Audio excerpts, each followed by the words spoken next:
What was your question, ma'am? What was your question? You really come for me? I'm asking for you. What was your question? My question is why you love black women. Why I love black women? I don't know. That's a good question. Damn. Damn. Somebody got mad. Why not? No, it's a legit question. It's like, no, it's a legit question. It's acting like, it's like asking a gay guy why he's gay. Why is he gay? Because his dick is hard when he sees a man's hole. That's why men are gay. There ain't nothing wrong with it. If a man's hole makes you hard, then you gay. Black pussy is mine. That's a terrible analogy. I'm not going to do that.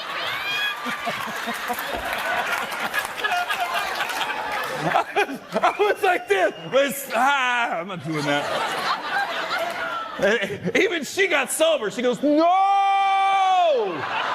Gary, that's the wrong comparison. Motherfucker sobered up. No! I always did. I can't explain. It's not a put down to any other women. It's just what you prefer. And the crazy part is, black girls always like me. They're fucking deaf girl, black as fuck.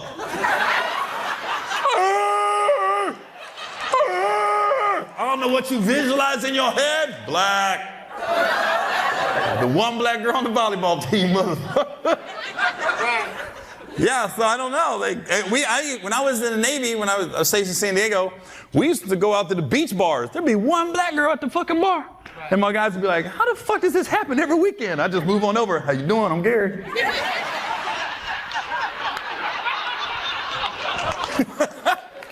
I keep doing it. Ain't no these white boys be coming up on me.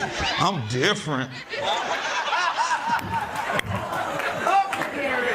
It was I swear to God, every time we would go out, my boys would be like, they'd be looking around the bar and be like, they find one black girl, they go, I know Owen gonna get there before the night's over. It might take a couple hours, I'd be patient. There'd be other dudes talking to her, I'd just be sitting in the back.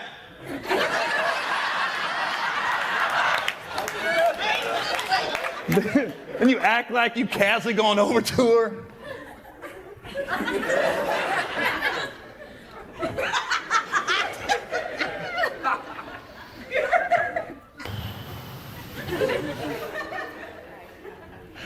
It takes two to make a thing go wrong. It takes two to make it out. This guy starts singing a song and shit.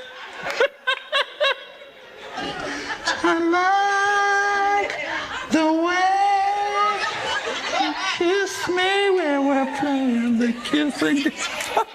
See how easy that shit is? And that wasn't even the song that was playing. It was Pearl Jam at the beach bars. I was sitting there singing a different song. How you know that song?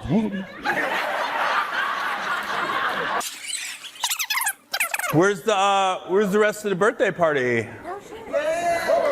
They thought the show started at 8, I bet. I bet you they did. It's gonna be a disappointing birthday. They get here at 8:45. Is it for Nadia Barrow? How old is she? She's not here yet? Did she have dinner before? How'd you guys get here before her? Was this the first meeting spot? We're gonna start the improv? And Another meeting spot. before this? Okay, where was that? At our house. You guys all left the house at the same time? House. At whose house? Nadia's house. So everybody's at Nadia's house, and you two dipped. Oh, we're gonna get there, we're gonna hold the table down. That's an excuse you really wanted to leave. Like, this is boring as fuck. I'm like, yeah, no. And then one of you go, I'm gonna go with you. No one you drove separate.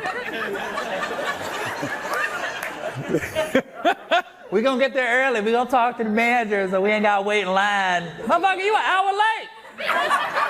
Ain't no line no more. How many people's gonna be with Nadia? 4? 4 or 5? How was the pre-party? I was pre-partying at my house. Oh, you didn't go to Nadia's house? Oh. Was it, you missed it too? Damn. They might not be coming. They might be Nana might be having a real party. Cocaine. They going to town. I'm glad them other two motherfuckers ain't here. They always judging me. She different since she got saved. Ever since she found Jesus, she don't party like that no more. We going to see Gary? Man, fuck that comedy show. Give a fuck. He here every year. I'll see him next year. He always be coming on my birthday. Nadia!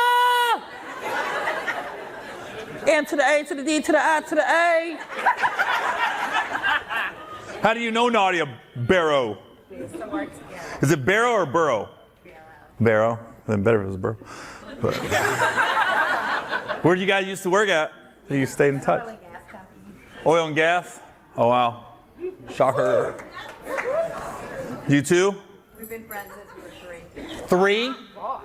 You guys, where'd you guys meet? Like on the playground? On the monkey bars? Hi. What's your name? My name is Nadia! And when I get older, I'm gonna do cocaine. That is a birthday dress if I ever seen one.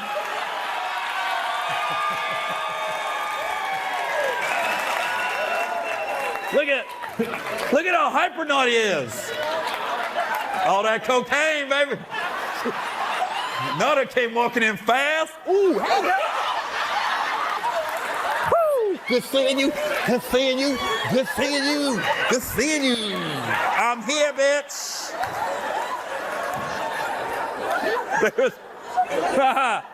So these two is at your house, Nadia? They were there. Wow, you really are moving like you did coke. I was kidding earlier. I was joking because they got here early, and then I said, where's Nadia? They go, well, that's Nadia's house, and then we didn't go to her house first. And I said, oh, Nadia might be doing cocaine with her girls, and they glad you didn't come because you got saved. All right. Well, just to recap.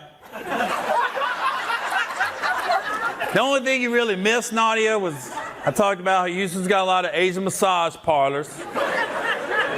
And I talked about a lot of transgender stuff. So I don't know if you're okay with that or not. And there, that's, you know whose cake that is, motherfucker. Why you put it on the other table? That's Nadia's cake on Nadia's table.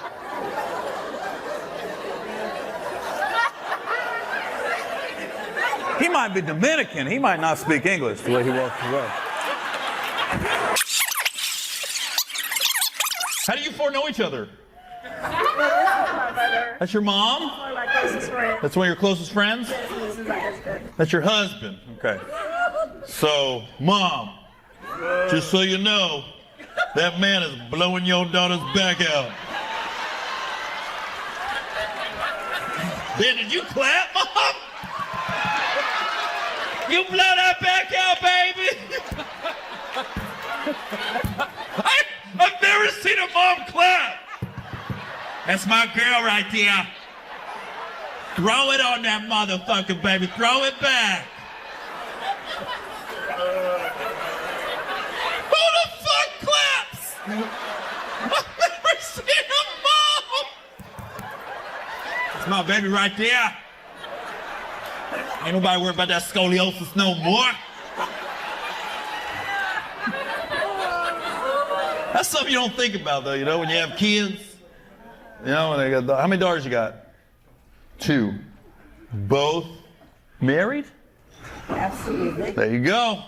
He just became doctor. He's a doctor? Yes. Ooh. What's that? Academic doctor. Academic doctor. Oh, he put a big disclaimer on that shit. Don't go there, Gary. I ain't touching no body parts. Ain't nobody in a hospital. I'm an academic doctor. Where does your doctorate degree from? Dallas Baptist University. Dallas Baptist? It's a religious school? It is. You're not locking people in the church telling them to give $20, are you? Never would have made it.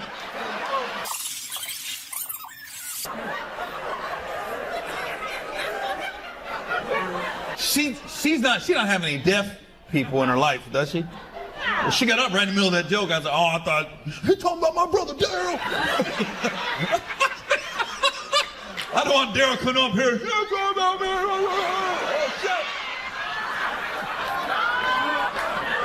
The way she got up, I was like, oh, fuck, I hit a curve.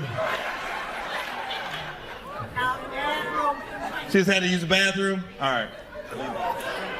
She was bubbling. Bubbling. Huh? Yeah. She didn't want to get wet? Oh, I almost made her piss on herself? I was, sorry, my mind went somewhere else. I go, what kind of fucking pocket rocket she got going on right now?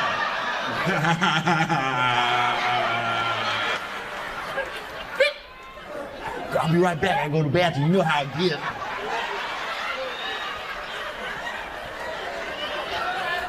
You going to check on her?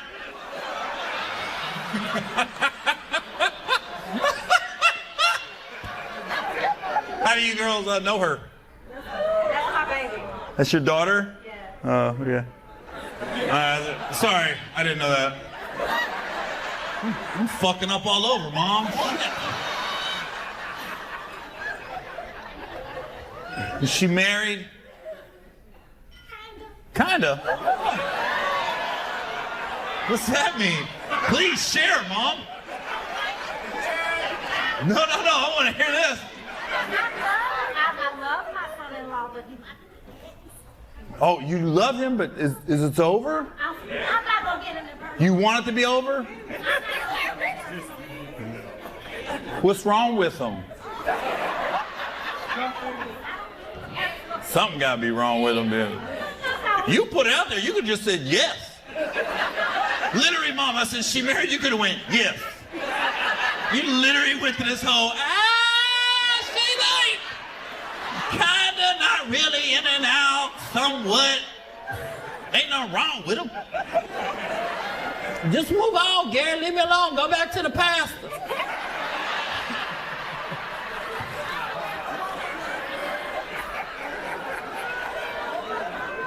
Now, how do you, the other 4 girls know her, right?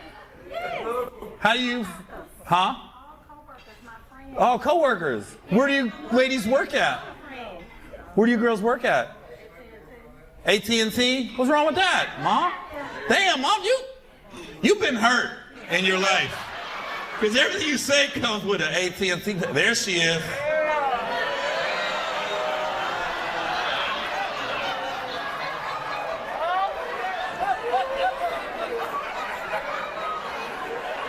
No, your mom, listen, your mom's got your back. She said you have an amazing husband. She said you have an amazing husband. She loves him so much. She wants you to see the rest of your life with him. But if you're not happy, it's fine. If you'd like to move on. Huh? I'm just saying what she said. I said, how do you know her? She goes, that's my baby. And I was like, oh, okay. And then I was like, she married? She was like, well, kind of, not really, somewhat.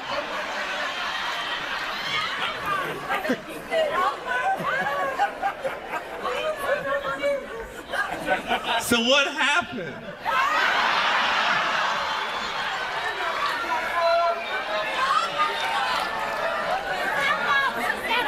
I'm the last motherfucker to judge. I've been through it, so I ain't gonna say shit. What happened? It's complicated.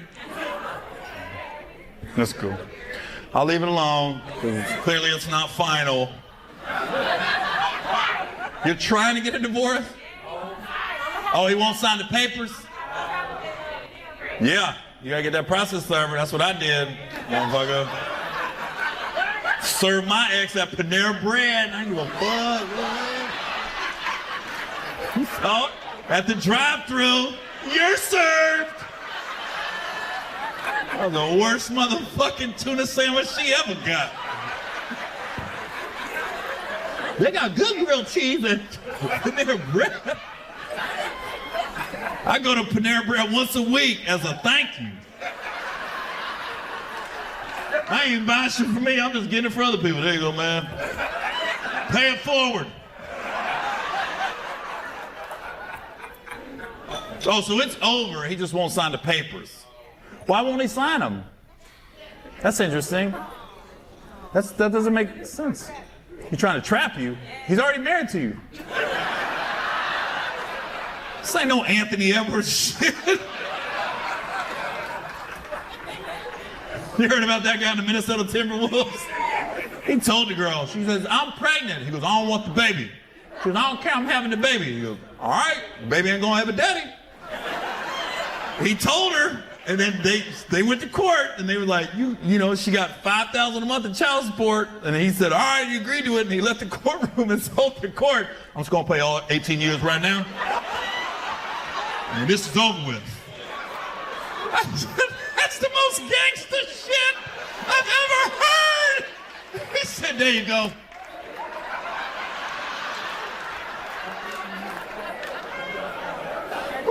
He told her though, I don't want, you ain't heard about this, Mom? He said, I don't want the baby, please don't have it. And she was not trying, no, I'm having the baby. He said, all right, I'm letting you know, I'm not gonna be in the baby's life, that's on you. And then she did it. Huh? He has 1,000,001, like they 5 times 18, yeah. But he was cool with it. She can't come back for anything else. She can't be like, no, he's got a violin. What?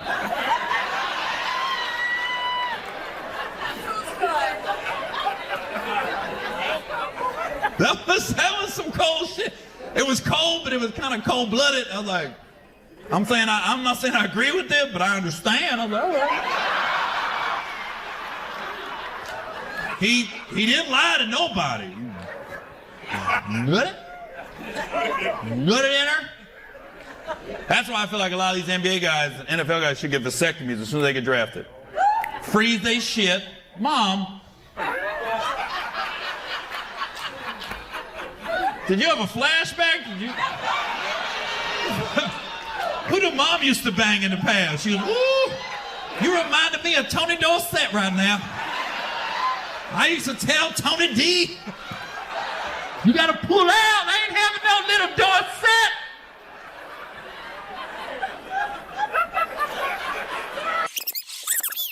It's funny how you see people in the audience that just remind you of shit. So here I am, I see a group of gay guys.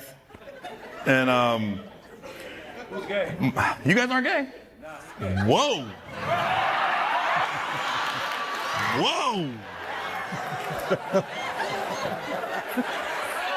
That shit fucked me up for a minute with the way his voice went. Who's gay, homie? Somebody gay in this bitch, motherfucker.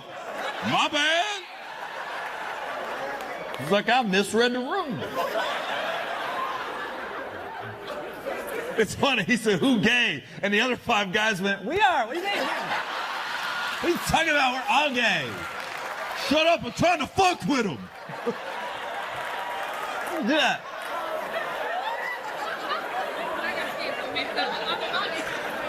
I appreciate you guys laughing at all this shit, for real. I appreciate it. I ain't gonna lie, when I was doing the transgender shit, I said, oh fuck, this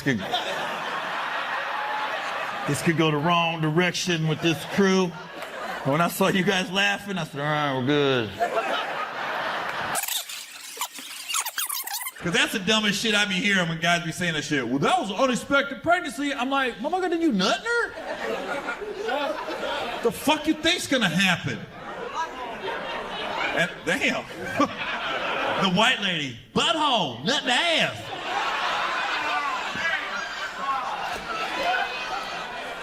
You Catholic? Are you Catholic? Some Catholic girls will let you hit it in the ass. No, I'm saving my pussy for marriage. You be in the asshole all day, though. I'm like, I think this is worse. What are you gonna do? Get to heaven? I told you, Lord, I saved myself to marriage. I've had 10 dicks in my ass, though. I didn't know how I feel about a woman. She said that shit. No, not my pussy. Just my ass. Nasty motherfucker. What the fuck?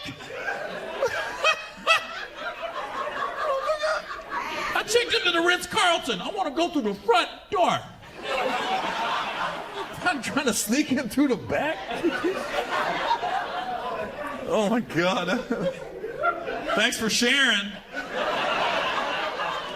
It was funny. She goes, nah, asshole, butthole. And the dude even looked there and he goes, what? I took a drink. You must have not, huh? You recognize his hand? From what? Oh, you did my vasectomy. Oh, what's up, doc? I forgot you did fucking. He saw my balls. Oh, shit! That's really my doc.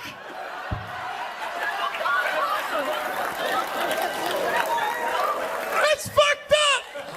I kept looking at you like, fuck, I know this motherfucker. I didn't recognize you with my clothes on. I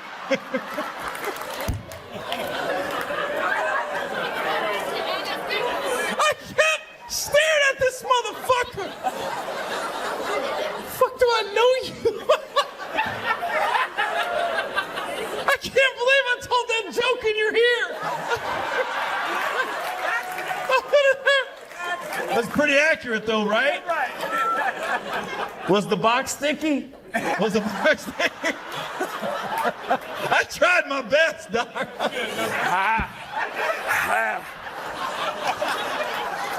What the fuck you got me waiting 60 days for? 30 ejaculations? That was stupid.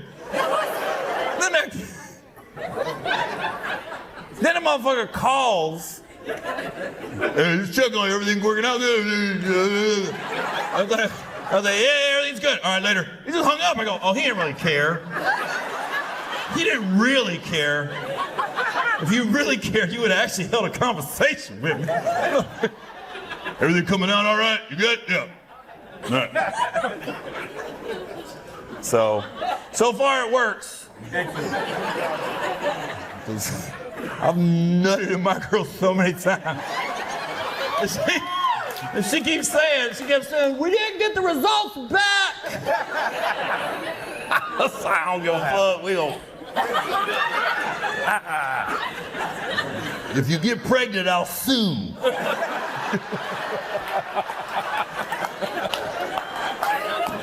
really can't believe you're here. I literally was thinking, I might talk about my vasectomy tonight.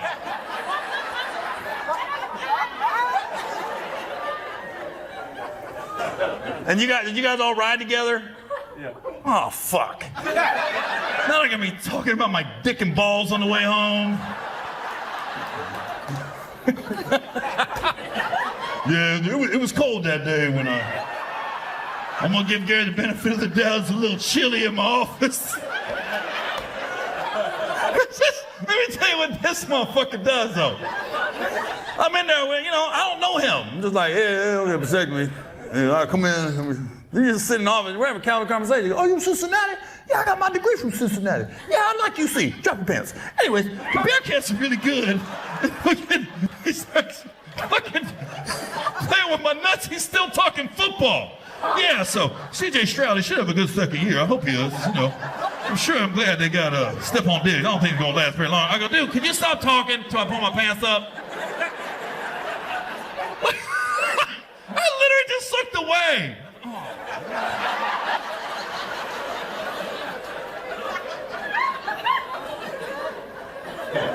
And then he apologized. Sorry, man, I'll be looking at balls all day. I'm trying to distract myself, all right?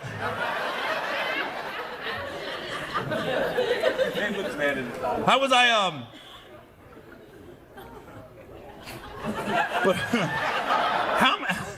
how many people were actually on me when I was getting my vasectomy? Was it just you? Did you have nurses? Was it a nurse? A girl? Fuck.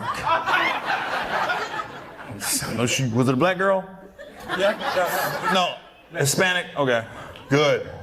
I don't need a black girl. Bullshit ass. Now I know why he got a divorce.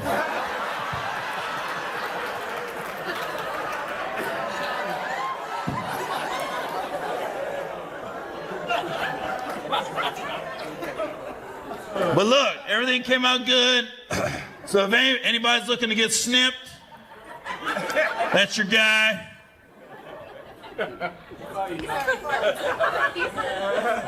So if you guys are looking to nut all over Houston, that's the guy right there. So it's rare in my business you get surprised, but that was shocking. The fucking chance I'm talking about my vasectomy, and I kept wondering why he kept hitting everybody.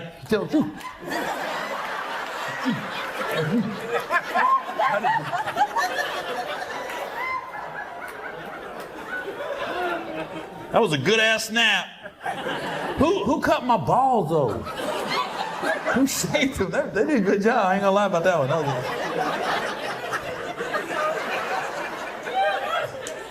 That was a hell of a barber you got there in your office. Fucking took some pride in my nuts.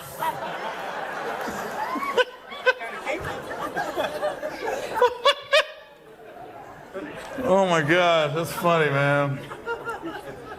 Well, thanks for coming, man. I wish you wouldn't have sat in the front. Like, you're like one of them people I didn't want to see again. Like, I wanted you to have an amazing life and be successful and everything. I didn't want to see you again. Motherfucker saw me at my worst.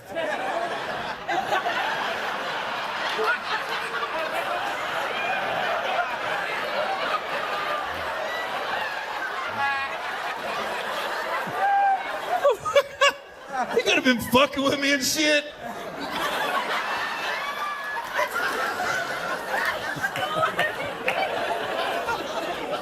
Bowling!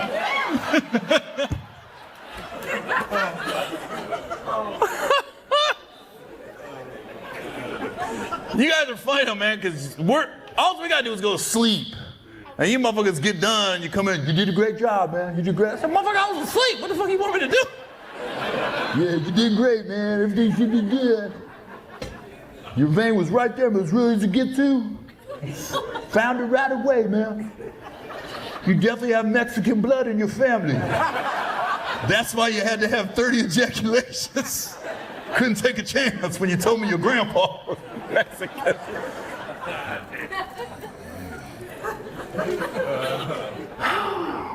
Well, thanks again for coming, Doc.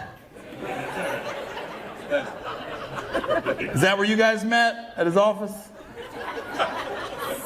Somewhat. You're fixed? Did he do it? He didn't do you? Okay.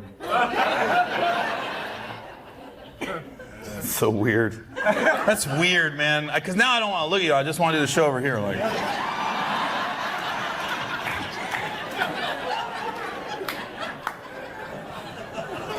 Like there's literally, normally when I'm on stage, nobody see my dick. But this show, 2 people have seen my dick, my girl and my dog. There's too many people to see my dick at this show. So anyways, we gotta wrap it up. Something I don't have to do anymore. So.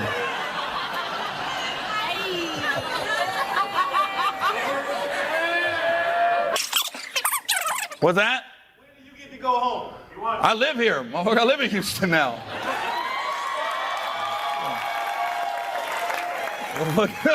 I ain't gonna tell you what part. But you'll see me around. You'll see me at Trail Burgers, Grace's, 50-15. You will never see me at V-Live.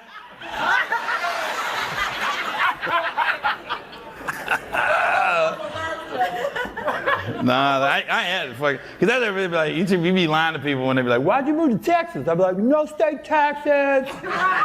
You know, I needed a hub. United has a hub. Motherfucker, that's not why I moved here. For that motherfucking ass, boy. Everybody knows, like, the head game is crazy in Houston.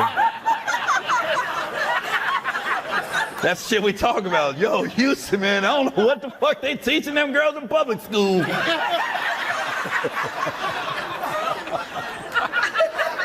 I have never heard comedians say, Houston girls can't suck dick. I've never heard that. Everybody just looks at each other. Houston, motherfucker. Where you at next week, Houston? Motherfucker, you in Houston? We just changed our inflection. Motherfucker, you in Houston?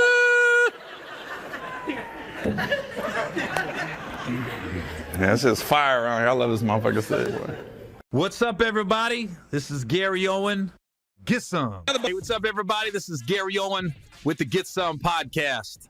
If you want to share this with friends, you can go to youtube.com/GaryOwenCom or go to iTunes, search Gary Owen or United We Cast, and just find it. It's a funny podcast because I'm on it. I've had an interesting week, to say the least. This is one of those weeks where I always say in the entertainment business, when people come up to me, up and coming comics, and say, what do I got to make it, man? What do I got to do? And can you put me on and stuff? I'm like, if you ask 100 comics how they quote unquote made it, they'll give you 100 different stories.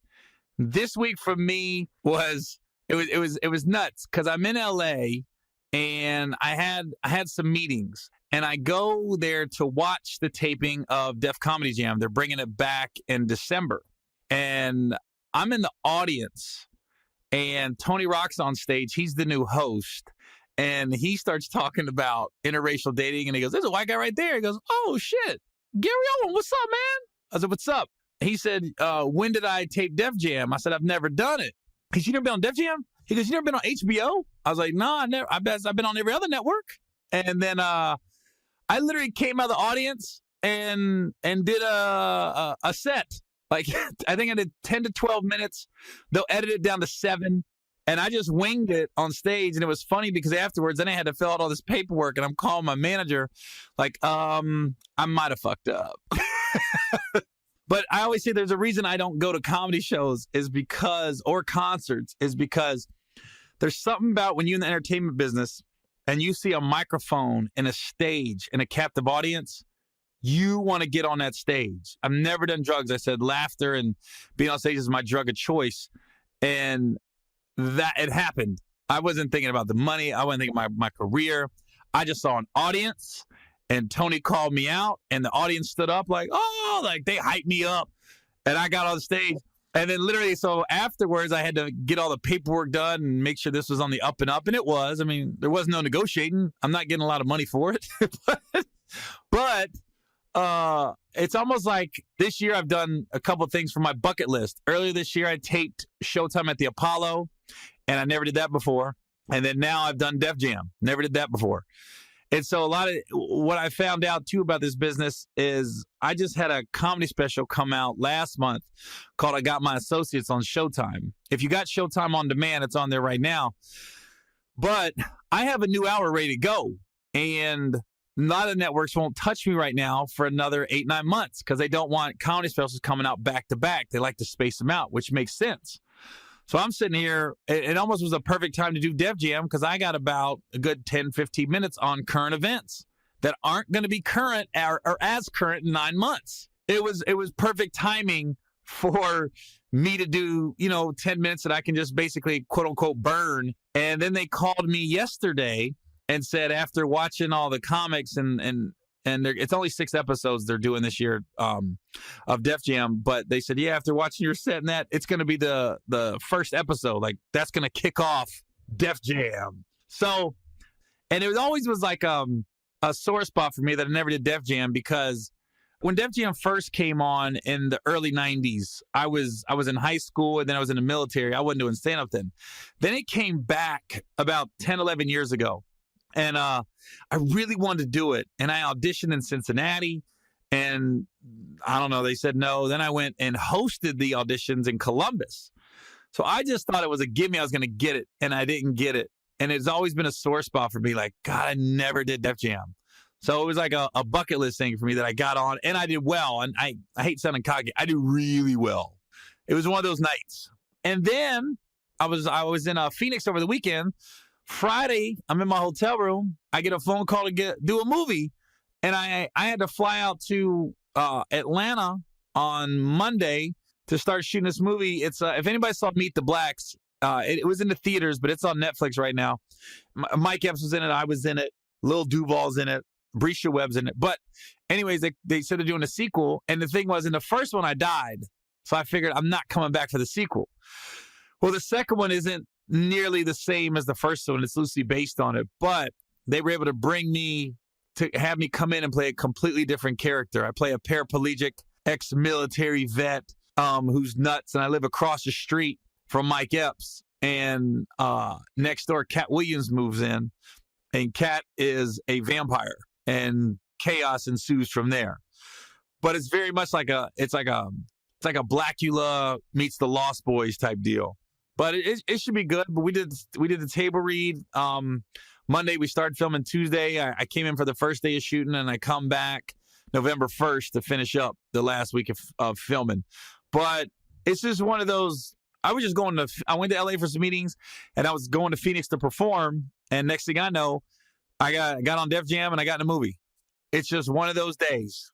Like entertainment business, you never know. You can get that phone call tomorrow. I think looking back on my career, the most unexpected movie I ever got was a movie called College that nobody saw, by the way. And even though it's a good movie, it didn't do well at the box office. I think week one, we were number 11. That's not very good. But it was a funny movie. And I'll never forget, I auditioned for that movie.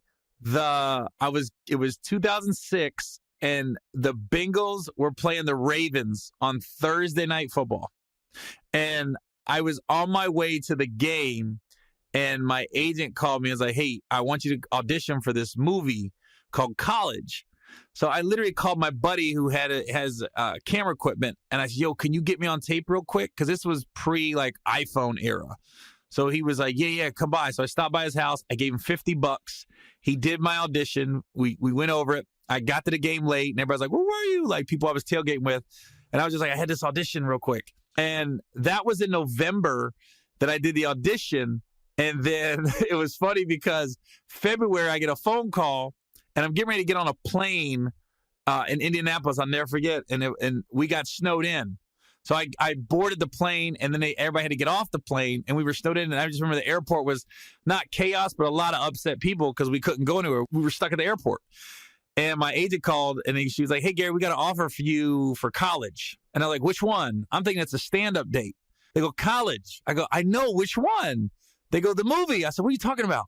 They go, the movie you auditioned for. I said, 3 months ago?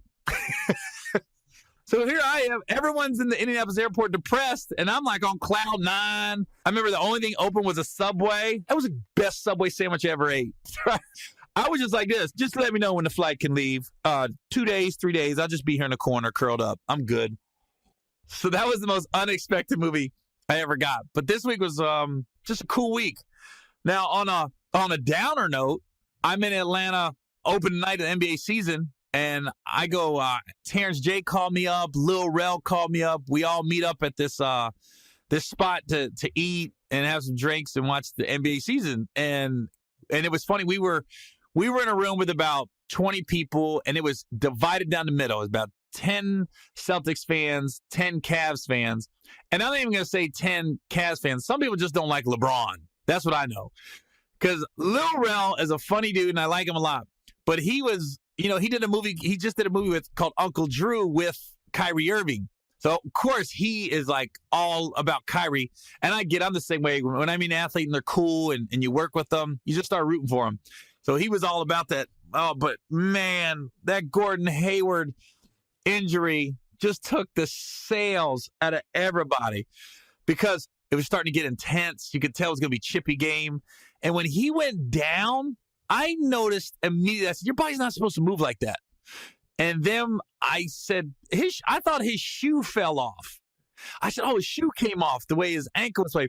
But then when you saw the Cavs bench just go, oh, the only other time 2 times I've seen a bench react like that was Sean Livingston when he was with the Clippers. That was gruesome. And then I think it was Kevin Ware from Louisville, when his leg literally, I mean, his bone was outside of the skin. That was the worst I'd ever seen. It's unfortunate. I just can't even imagine 5 minutes in to the new contract.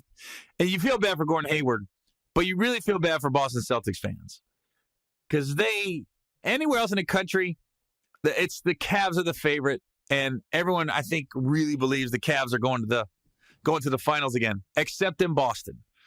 Those fans, that's the best team they've had since KG, Paul Pierce, and Ray Allen came the first year. I mean, they're deep. They're good. They got an all-star point guard. They had an all-star forward, all-star center. I mean, they're just, it's so disheartening. And then to top it off, he was a white guy. Come on. Listen, we don't have that many great white American players. So he was it. Okay. Guess a lot of white guys are going to pull for Porzingis. I guess that's where we're at. Or JJ Redick. Or we'll see how Luke Kennard's going to do in the NBA this year. I'm going to be rooting for him I'm going to be rooting for this guy, Luke Kennard, from afar, because where I live in Ohio, Luke Kennard, if you don't know who he is, he played at Duke, and he was the first round pick of the Detroit Pistons. He's a rookie. He's a white dude. But I remember in high school hearing about him, and he went to this small town school called Franklin's, the Franklin Wildcats. They were actually my high school's rival in high school. And it's just, they already got I think a street named after him. When you pull into Franklin, it says hometown of Luke Kennard, because nobody's ever come out of there to play basketball like him. And now he's in the NBA with the Pistons. So it's the closest thing I've ever seen to Jimmy Chitwood from the movie Hoosiers. His senior year of high school, they played a school called Dayton Dunbar. They're just a powerhouse school, and it was an interesting game because Dayton Dunbar is an inner city high school, all black, and then Franklin's all white, country guys. And if you would have saw them warming up, you would have been like, okay, this is going to be a blowout. Dayton Dunbar clearly had the better team, but Franklin clearly had the best player, which is Luke Kennard. And he went for like 42, and Franklin lost in overtime. And it's just funny because if I go to games like that, I like to sit way up high so I could see the fans' reaction in the court. And it was just funny because you had all these rednecks on one side and all these black people on the other. It was just like, it was almost like a Trump versus Barack Obama rally. Like if Trump would have ran against Barack, that's what it looked like. It's just funny to see because, inner city black high schools are great. I mean, just the fans and the cheerleaders and the cheers they come up with and the dances. And then the redneck schools are just, let's go team. It's funny when the redneck schools play the all black schools, they cheer extra hard. They go really hard. And don't let a white guy dunk. Don't let that happen. Those white dudes will go crazy. They go bananas. But I'm going to be rooting for Luke from afar. I hope Gordon Hayward gets better. But if you was going to ask me before the season, even if Hayward was healthy, I still think it's Celtics and Golden State. And then here goes Golden State. They lose to Houston game 1. But I still think when it comes to playoff time, they're gonna start putting it on them. And since it is the beginning of the season, I predicted as soon as he got drafted, Dennis Smith from Dallas to be Rookie of the Year. But I completely forgot about Ben Simmons from Philly. Like, he is eligible to be Rookie of the Year because he was hurt all year. So I still think Dennis Smith's going to be Rookie of the Year, but Ben Simmons is going to ball this year. He's going to ball. If I'm a Boston fan, I look to him. I look to other guys that have sat out a year. And good thing is it was just bones. It wasn't like tendons and anything like that or ACLs. And the way surgery has come along and medicine in the last 10, 15 years, guys come back quick from those injuries. I had ACL reconstruction back in 95. I'll never forget. I had my ACL reconstructed the day OJ drove the Bronco. I'll never forget as long as I live because I was in the hospital. I was in the military, and I tore my ACL, and they set a surgery date, and I went in, and I was coming out of anesthesia, and they said, do you want to go under for a little bit more? And I was like, what time is it? And let's say they said 4 o'clock. I was like, no. Knicks play at 5. It was the Knicks versus Rockets. It was Olajuwon and Ewing, and I was a huge Patrick Ewing fan. That was my guy back in the day. And I just wanted them to win that year. And there was no cable. There wasn't NBA TV. We had 5 channels in my military hospital room. And so I come out of anesthesia, and I'm watching this game, and all of a sudden, OJ driving the Bronco, and I thought they were just going to it for a minute. No. I missed the whole game. And there's no iPhones. There's no internet. I didn't know who won. It was literally like the next day the paper came. That's how I found out. I had to wait till the next day. Because keep in mind, I'm coming in and out of anesthesia, so I'm not coherent. So I'm falling asleep, then I'm waking up, and I was like, I remember waking up and going, this motherfucker's still driving? How long is this highway? So I'll never forget, I had my ACL reconstruction surgery the day OJ was in the Bronco with Al Callens. I'll never forget as long as I live. And I was so mad. And the next morning, I got a paper, and that's when I found out, the Knicks won. They ended up winning that game. I think it was game 5.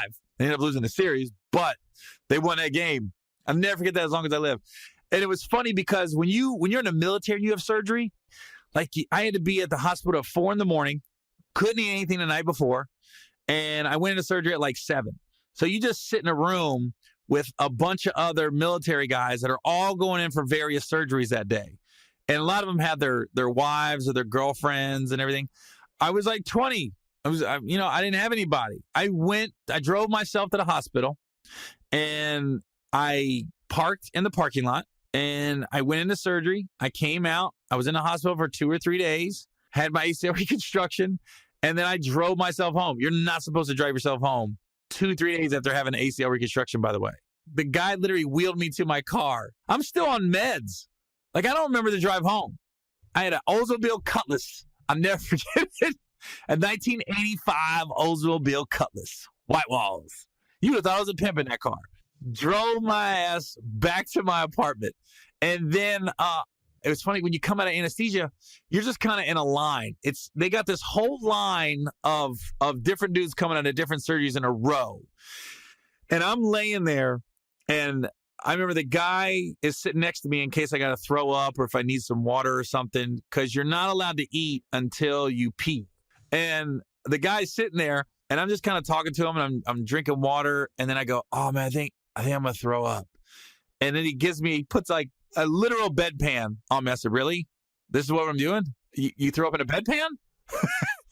Like I'm coming out, hey man, I think I'm gonna throw up. He put that bedpan on my chest, and I went, really? A bedpan? Like, I looked at him, and he started laughing, and it was like out of Forrest Gump, with a stainless steel bedpan. Like, you guys don't have a bowl or a cup or something? A bedpan, motherfucker? So I was fine. Like, me and the guy were talking. I was kind of in and out and everything.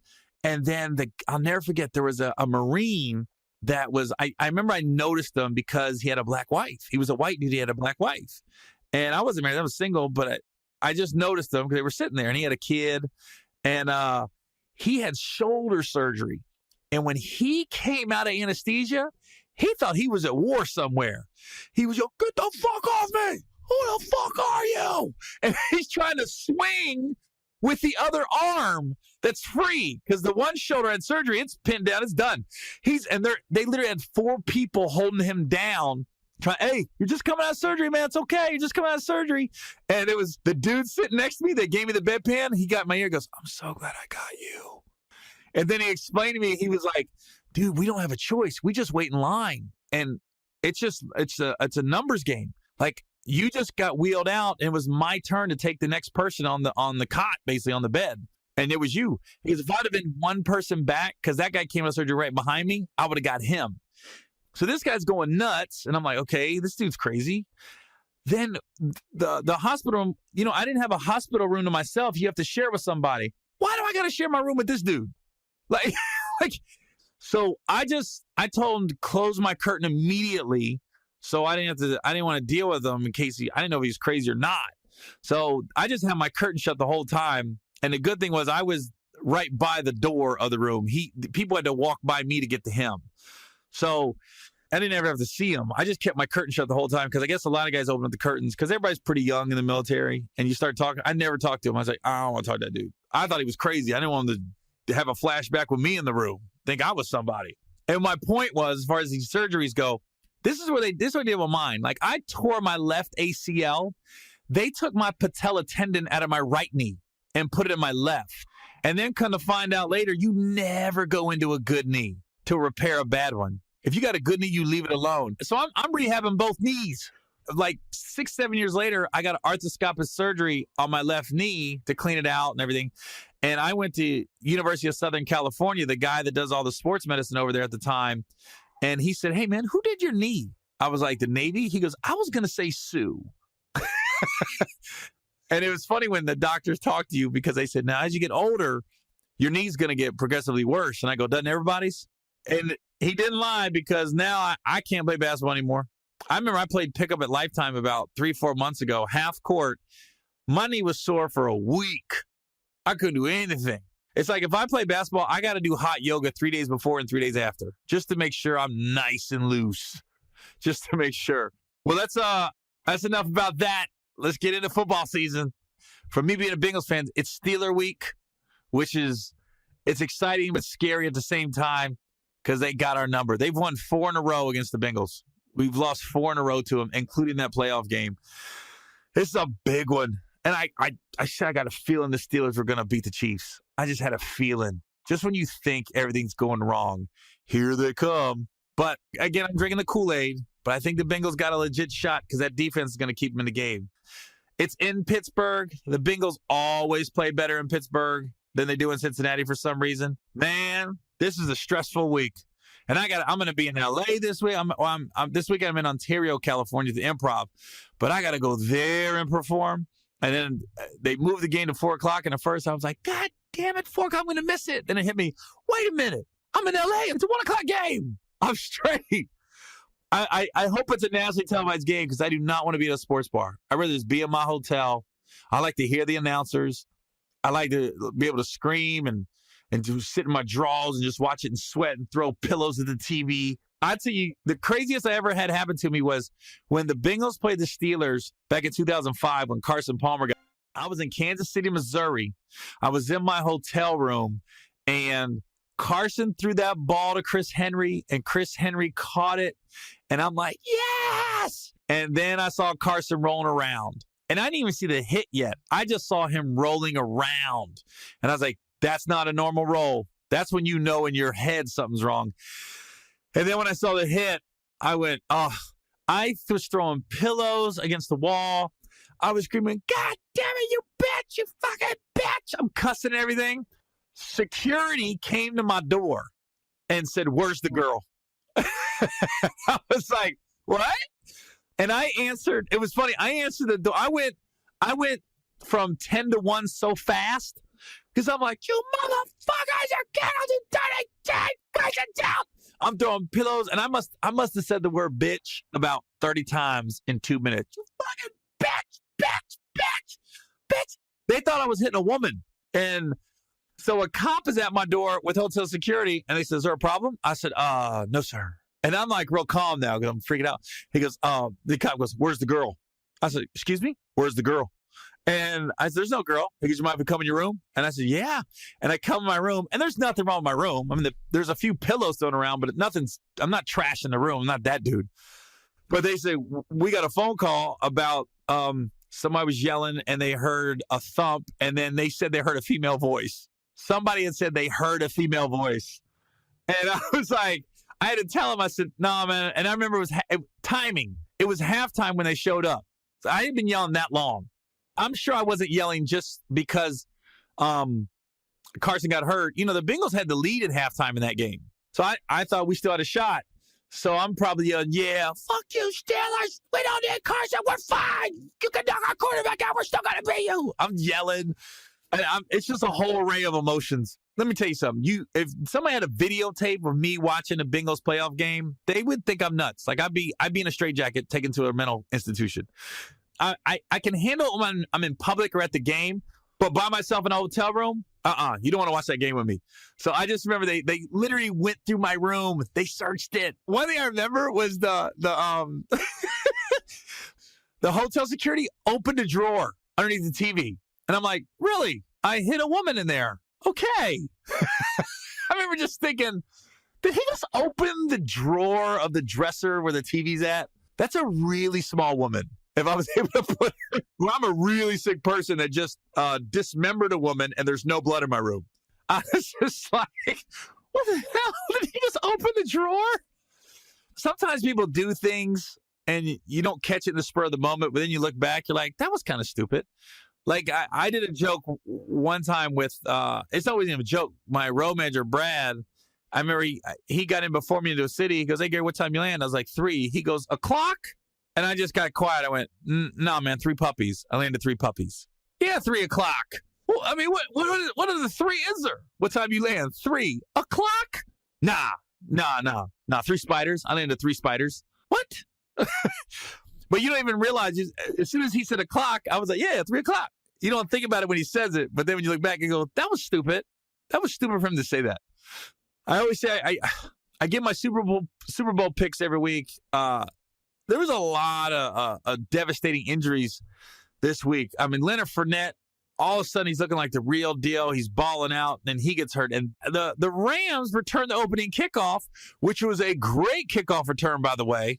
And then Leonard Fournette takes the ball, 75 yards, scores a touchdown. The game was 30 seconds in, and it was 7-7. And then Fournette, oh, that was ugly, that injury. But they don't think it's as bad as it looked. And then Aaron Rodgers went down, and that just took. Oh, that was a rough one because I'm a huge Aaron Rodgers fan, and if anybody gets a chance to read that article that ESPN, I think it was ESPN the magazine did on him. Yeah, it was ESPN the magazine. Look it up and read it.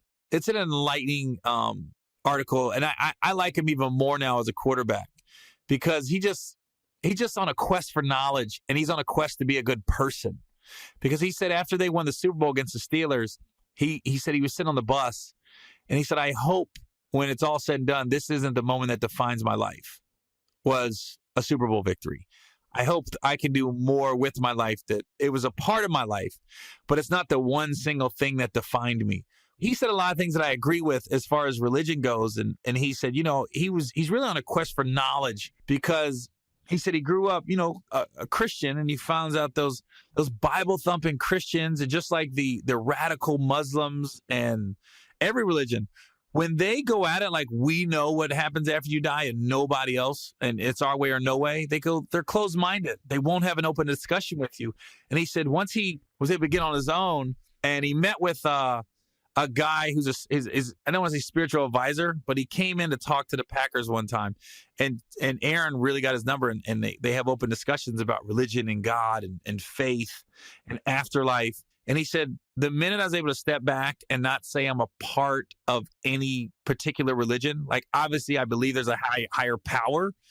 He's like, I was able to have open discussions with teammates and be a better teammate and talk to guys who doesn't have the same ideologies as me, and I was like, I'm the same way. I don't judge anybody. I don't claim to say I know what happens after we die. This is what I know. There's something going on that our brains can't comprehend because there's a beginning and end to everything except space and time. So when I was going to school, Pluto was the 9th planet. And then I was like, well, what? I remember being like in 7th grade going, well, what's after Pluto? It doesn't just end. What goes on after Pluto? And then when people be like, well, there was Adam and Eve or the Big Bang Theory, I'm like, well, and dinosaurs, I'm like, well, what happened before them? Something happened before them. The Big Bang Theory just happened. Something happened. So there's something going on that our brains can't even try to fight. You'll go crazy. I get a headache trying to think about it. I get a headache. So I remember I used to go to church on Thursdays and Sundays with a buddy of mine. And the only reason I went to church was to get out of my house. I mean, I lived in a trailer with an abusive stepdad. And I was like, I just want to get out. And church, I thought, that's a good way to get out. So I would go to church with this guy, and I'll never forget Thursday night, all the teens would go in a room and they had their teen sermon. And the guy literally the first day goes, I want everybody to raise their hand that believes that Jesus Christ is coming soon. The rapture will be here and the earth's going to end. And everybody raised their hand. My hand never went up. I go, I don't, Jesus can wait. Jesus can wait till I'm 85. Let me live my life a little bit. Hold on, brother. Have fun, live a little. My daughter said the same thing. We were in church one time. My daughter was 7 or 8. We have a similar personality. And she even said, they said, you know, who thinks Jesus is coming back? She looked at me and said, Jesus can wait. I'm 8. I don't want to come back and then we're done. Like the earth's just going to end. Let me live a little before Jesus comes back. So, so yeah, that Aaron Rodgers article on ESPN, I was like, man, I have so much in common with that dude. And he travels alone, I guess, a lot. Like he's a loner. And I was like, I'm that way. I'm by myself a lot, and I prefer it that way. And to that note, today I was Chris Rock was on his Instagram. If you got Instagram, then there's Instagram story. It's like these little 10-second videos of your day that day. And Chris Rock was on a private jet by himself, nobody else on the jet. And he was flying to DC for shows. And he said, I'm on my jet, I'm by myself. He goes, and I really think all great comics don't need to be around people all the time. He said, because once you get to a certain level, every time you go out in public, you're getting not hounded, but people are stopping you and talking, and you don't have any time to yourself. He goes, so this time on the plane is my time to just be in my own head. And he goes, and it gives me time to work out the material in my head and what did I see today and process information. And I'm like, yeah, because when I have specials or comedy shows, I don't have agreement with a lot of people. I travel with 2 guys and then they're doing their own thing most of the time. And I like to be by myself. And it's a very quiet, boring green room before my shows. It's nothing like you would think like a rapper. And I think most great comics like that. We just like to be by ourselves in a zone before we hit the stage, whether it's a comedy club or a theater. And as soon as he said that, I go, I'm the same way. I can literally see myself on a private jet by myself, or maybe one person, but there wouldn't be much talking on the flight. There really wouldn't. And just you're in your head. And that's why I think the worst audience for a stand-up would be a bunch of stand-ups, because we don't laugh. We just process the joke. And then we look at it like, oh, I see where he came up with that. Or I didn't see that coming. I remember Jamie Foxx has been in probably about 5, 6 of my shows. Jamie Foxx never laughs. All he does is go like this. Ha! That's it. That's his laugh. You know you got a funny joke with Jamie Foxx when you hear this. Ah! That's quiet again. That's all he does. It's nothing like a woo! Ho, ho, ho, ho, ho. Jamie Foxx in the audience. Ha! That's it. and you feel like you just crushed when he's in the audience and you get that from him. Even if you're in a room with him and you're telling a story, you're just talking to him. Ha! That's it. All right. Thanks, Jay. Crushed it. Got 3 eyes out of Jamie in 30 minutes. That was good. I got 1 every 10 minutes. Doing good with Jamie now. But it was funny watching that Chris Rock thing, because I was like, oh, yeah, that is true.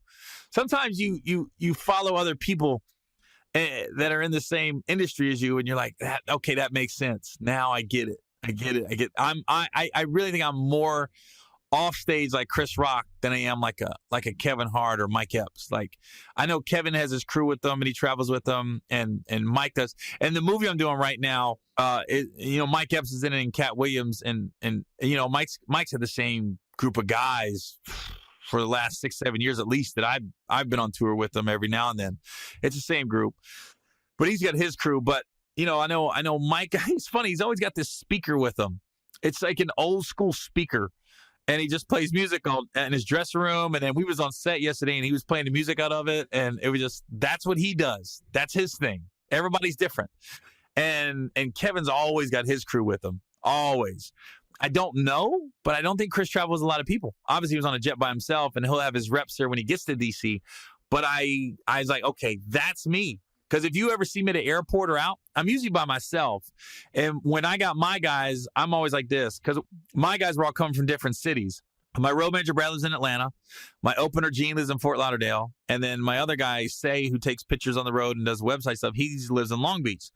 So whenever we're going to a city, and not every week all 3 of them will be there. There might just be 2. Usually there's 2 of them All the time I got 2. Sometimes I have 3, but most of the time just 2 of them. So you got one guy coming from Atlanta, or one guy coming from Lauderdale, or one guy coming from Long Beach. And my thing is, one of you have to be there before me to get to rent a car, because when I land, I need somebody to baggage claim, and then we're rolling when I get there. So when I get my flight, I let them know, and I go, I don't care which one of you do it. And I pay for it. I mean, don't get it wrong. I take care of everything. But I said, I need you guys to get it before I get there. Because I know it sounds bad if you don't know this industry, but I can't be sitting there to rent. I got a show tonight, and there's 5,000 people waiting to see me, and I'm at Avis 2 hours for the show. It's also like, and this is funny too, when I first started doing stand-up and you go to season and you get rent-a-cars, you get whatever. You get a Cavalier, a Ford Fusion. I don't care. Nobody's going to see me. Now you have to get an SUV. It is an image you give off, and it's a certain, because, and I get it, like, I couldn't imagine like paying to see Beyonce or paying to see Jay-Z, and they pull up in a Chevy Cavalier. I'm like, really? What are they doing with their money, or what are they doing here? You know what I mean? So for me, that's part of it. It's funny, like the more successful you get, your overhead is more expensive too. Because, people want to know, like, they're coming to see a quote unquote star in their brain, and you're giving off, that's what, it's an image. And sometimes it sucks because I'll be like, God, the SUV is like 300 more. But you got to get it. I can't be rolling up in a Cavalier and somebody just paid $40, $50 to see me. They're like, what the fuck? What are you doing with your money? What are you doing with my money? Ugh. He just pulled up in a bucket. Gary's struggling. This fool. I ain't paying to see him again. I think what's crazy too, being in the entertainment business, is, when I do theater dates, a lot of times we'll put my tickets on Groupon for a day or 2. And at first I was like, man, I don't want other people seeing this. And then they're going to look at me like, damn, he ain't selling tickets. And then my agent had to break it down to me. He goes, no, Gary, what it is, you're just giving people a deal for 24 hours. And what it is, it's almost like free advertising. The people that might not know you're coming, then they're like, oh, shit. And then the word gets out. It's like, it's almost better than having a radio commercial. You just throw your shit on there for 24 hours, and you will sell a lot of tickets that one day, trust. But then it made sense. I'm like, oh, because I got a New Year's Eve, I'm in Dallas, Texas. I did it last year at the Verizon Theater. I'm doing it this year at the Verizon Theater. And we'll find a day, probably early mid-December, and we'll do Groupon for one day, and it'll just help get the word out. And there'll be about 200-300 people that got great deals on tickets. Is all it is. That's what happens. When I remember the first time I started doing theaters by myself, and they say, hey, Gary, we want to put you on Groupon for a day. I said, shit, this ain't working out. I'm falling off a little bit. It's like, no. We do this with a lot of people. And then I didn't feel bad because when I went to check it out, it was like the Comedy Get Down was on there. And, there was a lot of singers, a lot of comedians that have it on there for a day or 2. And then I was like, oh, okay, that makes sense. Then I didn't feel so bad. Because at first I was like, God dang it. I didn't want other people talking about me and making fun. Oh, look at Gary.